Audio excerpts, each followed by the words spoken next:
Hi everyone, and welcome back to Effective Leadership Strategies in the Workplace. Today we're going to be talking about building resilience as a leader. And I'm going to share with you 8 tips that will help you to build this very important competency and skill set. The first tip is accept change. Change is inevitable. The one thing we can guarantee, especially in the role of a leader, is that change is going to happen. So as a leader, once you accept it, you embrace it, then you can navigate it and help to mitigate any particular risks.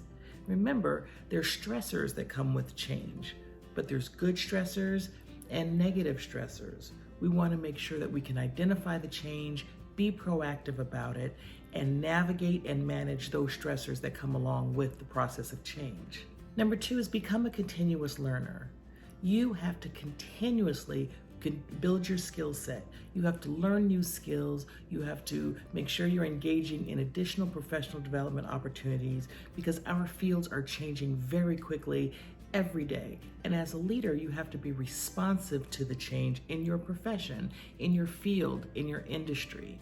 So you have to become a continuous leader so that you can constantly be the mentor and the model for the team that you support.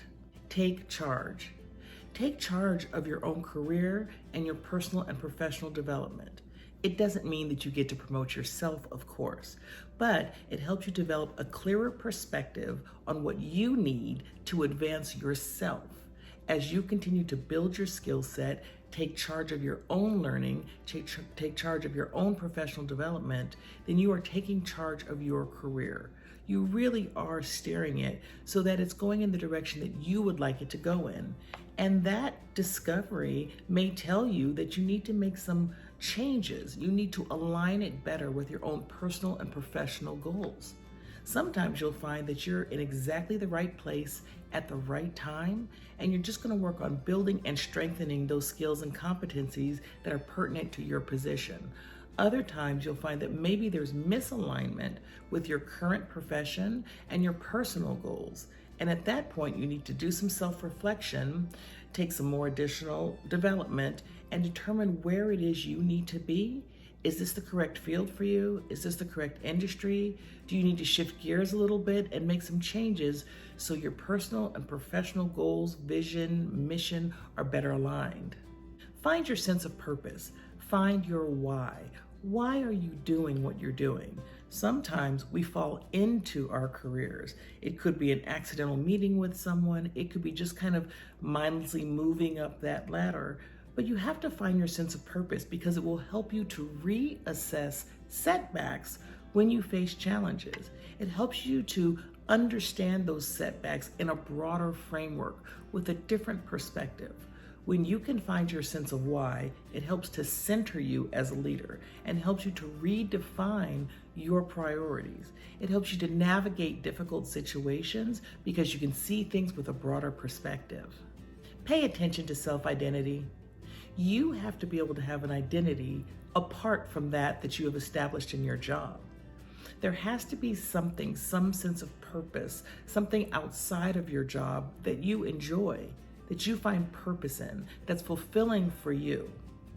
Because when your only identity is wrapped up in that of your job, when you have setbacks at your job, then those setbacks happen with you as well, because your identity is intertwined with that as a leader in your industry, in your field, in your organization. Find your identity outside of work.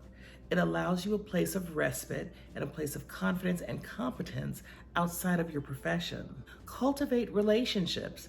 As a leader, it's important that you know you are not walking this journey alone. We have discussed before that no leader becomes successful without cultivating and navigating and building and strengthening their team, collaborating with, growing. No leader becomes successful alone. So it's important to cultivate not only professional relationships across the industry, across different fields, because you're always building those competencies, not just competencies and skills for your field, but competencies and skills that are important for leaders across different industries. You're also cultivating relationships personally. Those are those relationships that fill your bucket. Those are those relationships that help you to stay aligned and stay centered so that when you go into your workplace, you're going in with a clear head and a clear thought process about what needs to get done. So you're going to cultivate both your professional and your personal relationships. Reflect. When you're going through your day-to-day, when you're navigating kind of the pitfalls and those hills and valleys of your professional life, it's important that you're able to reflect.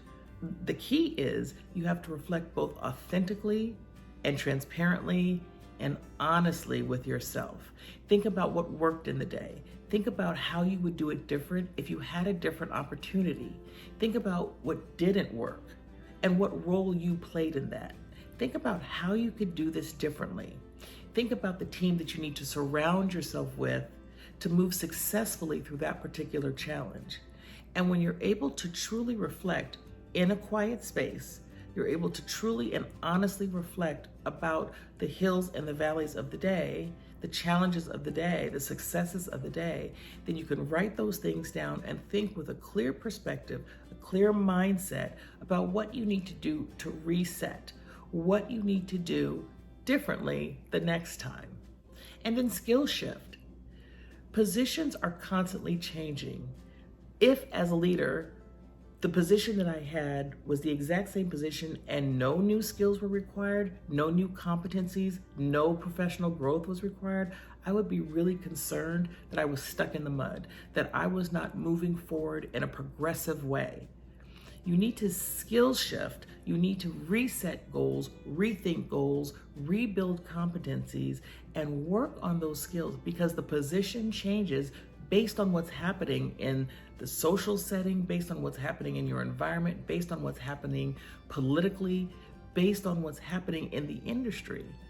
You're not in the same industry today as you were 20 years ago. So your skills need to adapt and need to shift and need to grow to fit the skill and the position of today.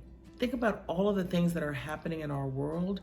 As those things happen, you need to be able to ebb and flow with those things so that you can be more effective, responsive as a leader. So those are 8 ways that you can become more resilient as a leader. Thank you so much for joining me this week on Effective Leadership Strategies in the Workplace. Please feel free to like this channel and share it with a friend. I'll see you next time.